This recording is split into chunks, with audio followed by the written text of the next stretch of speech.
Winning at gambling has absolutely nothing to do with luck and everything to do with the average rate of return.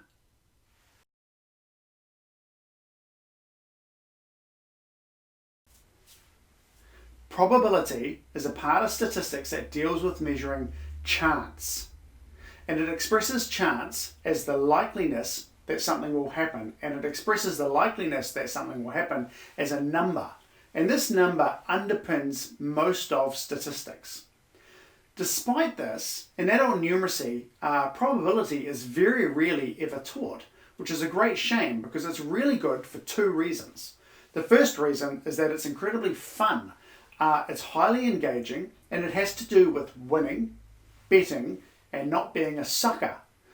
Second thing that it's really good for is it has a sticky effect. It's really sticky in the sense that you need lots of other types of numeracy to really get your head around probability. So it's a great thing to use to engage learners and then teach them other things such as fractions, decimals, positive and negative numbers, and so on. So what we're going to do is we're going to have a look at a quick example of how you can use probability in an engaging way to get learners' interest. Let me introduce Barry the Shark. Now, Barry the Shark is an old-time gangster, and he's been doing a really long stretch in the joint. When he's in the joint, he's hearing stories about the gangsters on the outside making lots of money from gambling. Now, he's learned that gambling as a player is a fool's errand. There's no money in it. But where the money is actually setting up the gambling games. So Barry thinks to himself, when I get out of the joint, I'm going to start my own little casino in my house. I'll start small with some simple gambling games, and then I'll slowly expand from there. So Barry gets out, and on his very first night out, he doesn't have much money, so he invites all his friends to his house to celebrate, and he proposes to them this gambling game, the first one that he tries. It's a simple coin toss, and he says, you get to bet on whether heads or tails comes up. You get to bet $10 on heads or tails, and if you win $10, and if you lose, the house keeps your $10. Now, my question to you is, as the player, does that sound like a good deal or a bad deal? And do you think Barry will actually make any money out of this particular endeavour? Pause the video and think about whether placing a $10 bet on whether heads or tails will come up with $10 prize money is a good bet or a bad bet. Well, some of you might have seen the problem with Barry's scheme, and that is if you, the player, pay $10 and you win, you get your own $10 back. And likewise for Barry, if Barry wins the $10, he's going to have to give it back in prize money. Because the coin is 50-50, that means this game is weighted 50-50, which means over time, nobody will win money and nobody will lose money. If you just keep playing, everything will even out and no money will change hands. So it's quite easy to see how the maths works on a really simple example like this. But what we want to do is we want to have a look at the deeper maths so we can examine some more complex games. The main thing to think about here is the average rate of return. What is the average rate of return? Well, it's 0 for the player and 0 for Barry. Let's have a look at how this maths works. Okay, let's have a look at this graph. Now down the far side, on the far column, we write down the things that can happen. So let's say we're flipping a coin. The things that can happen are we could flip a heads or we could flip a tails. So we write those in, heads, tails. Now in the next column along, we're going to write down what are the chances of those things happening. And what we're going to do is we're going to write these in fractions. Now you could write these in decimals, percentages, whatever. But just for the example of this and how to use it for fractions, let's use fractions because it's an interesting way to do it. So what are the chances in fractions of a heads coming up? Well, it's 1 chance in 2, so that's a half. So let's write 1 chance in 2 or a half under heads. And under tails, it's exactly the same. There's half a chance or 1 chance in 2 of getting a tails as well. So let's write that in. Now the next column is interesting.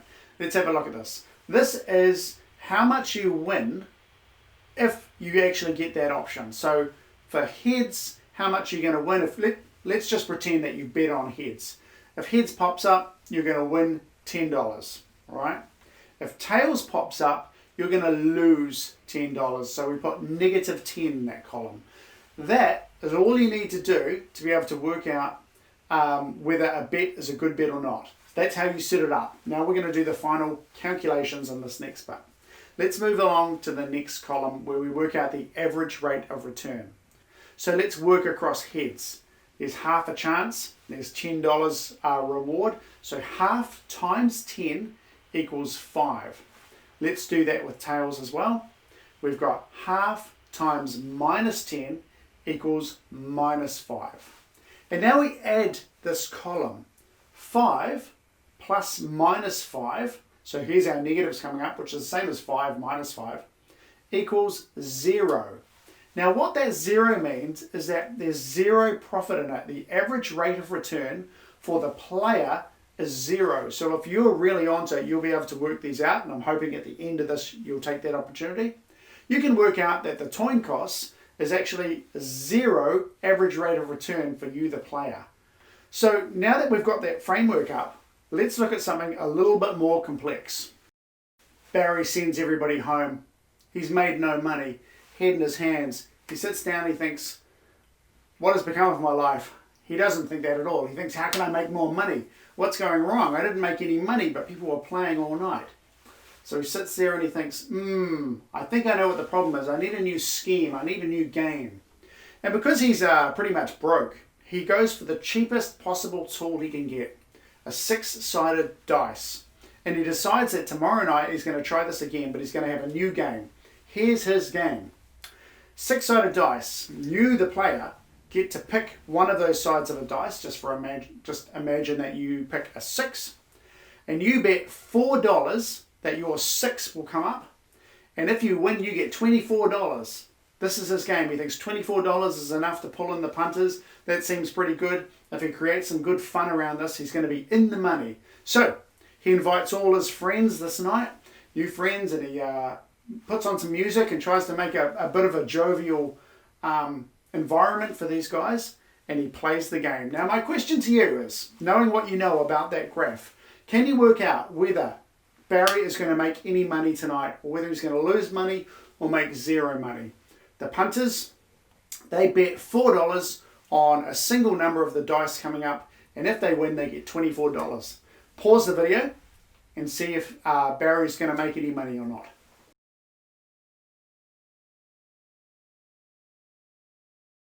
Okay, let's work out whether this is a really good bet for the players or a really good bet for Barry, and who's going to make money off this deal by plugging all this data into our graph. So the first thing we put in are what are the options of what might happen. And let's just pretend that we bet on 6. To make it easier, we could put any other number in there, but for now, let's pretend we bet on 6.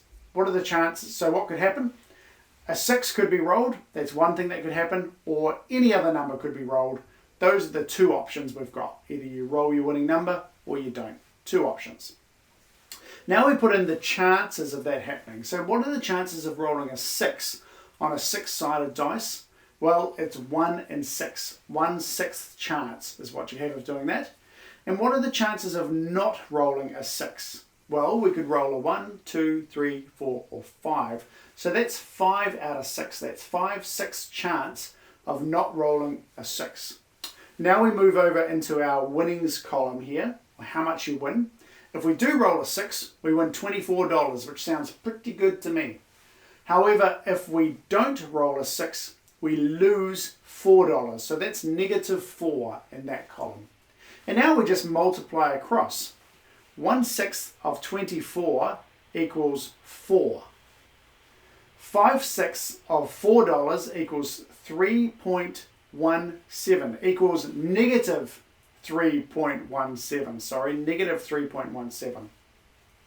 And now we just add down. So we're going 4 minus 3.17, which equals 0.83 cents. That means the average rate of return on Barry's new special game that he's got, the average rate of return for the player is 83 cents. On average, the player will win 83 cents per turn, which means if you're the player and you find a bet like that, you bet all night, baby. You just keep going, because the longer you bet, the more money you make, and the more money Barry loses. Well, Larry finally sends all his friends home after losing money all night long, and he can't understand why. It's just bad luck. He sits on his bed with his head in his hands and he thinks, man, how can I have such bad luck? This is terrible. They keep winning. I thought I'd be winning. In this moment of kind of anguish, he rings his friend Larry, who's inside the prison doing a stretch. And he tells him exactly what he's been doing and says, man, bad luck. I thought I'd be making money. And Larry says to him, winning or losing in gambling has absolutely nothing to do with luck. It's all about the average rate of return. And he gives Barry, a bit of a masterclass on this average rate of return and how it works. And he says, listen, all you need to do tomorrow night is you need to change the ratio of bets and chances to rewards, and we'll see how it goes. How about tomorrow night, run the whole thing again with a new set of friends, but just increase the price of the bet for the dice, the same bet, the same circumstances, to $6. They're going to bet $6. You might get less bets, but we'll see how the winnings go. So they get to bet $6 now, and the reward money is, or the prize money is $24. Pause this video and just have a quick think or do a quick calculation and see whether that will work out better for Barry. What is the average rate of return if he charges $6 a bet rather than $4?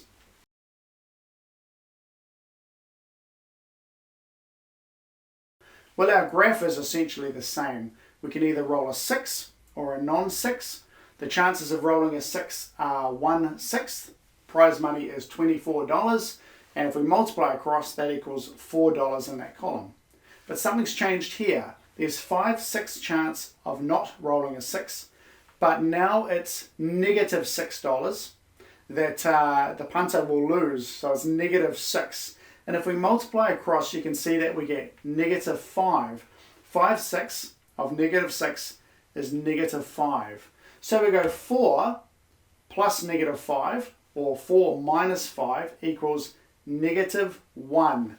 Now, keep your eye on this. That means every time the player plays, the average rate of return is negative $1. It's now actually costing the player $1 every time they play. So it doesn't really matter about winnings or losings. So long as Barry keeps people playing, every time, on average, it costs them $1, even if they win on the amount of time they're going to, 1/6. So long as Barry keeps them playing, he wins $1 every time. He's not trying to take money off them each time. Don't think of it like that. Think of the average rate of return, the secret number that lies under all gambling. The secret number for this particular configuration of numbers is negative 1. That means for Barry, it's +1. Barry's making money. So Barry invites all his friends. He puts on a little music. He gets some booze going, gets them loosened up. And pretty soon people are betting. And little do they know, even though they're winning, that every time they play, it's actually costing them $1. At the end of the night, Barry sends everybody home. There's a little pile of money on the table. It's his money, which he gleefully counts through while he thinks of his next scheme. Barry invites a whole lot of new people around tomorrow night. He's got booze, he's got music, he's loosening them up, everything's going well. He's got his dice game going off in one corner, and in the other corner, he's got another game going. He thinks he knows how to play the public for suckers. Let's see if he's right. So this new game involves a pack of cards. He's upgraded. He bought himself a dice first, and now he's upgraded. He's got himself a pack of cards. Here's the bet in the corner of the room. The bet is you pay $26, and you get to select 4 cards at random, any 4 cards, and they shuffle up the deck, and then the dealer pulls a card off the top, and if that card is your card, one of the 4 that you picked, you win $300. $300. And Barry's got signs up, win $300 and so on. I want you to work out right now whether that's a good bet and see if you can fill in that graph. $26, picking 4 cards. Is that a good bet considering there's a massive $300 prize money up for grabs? See if you can work it out.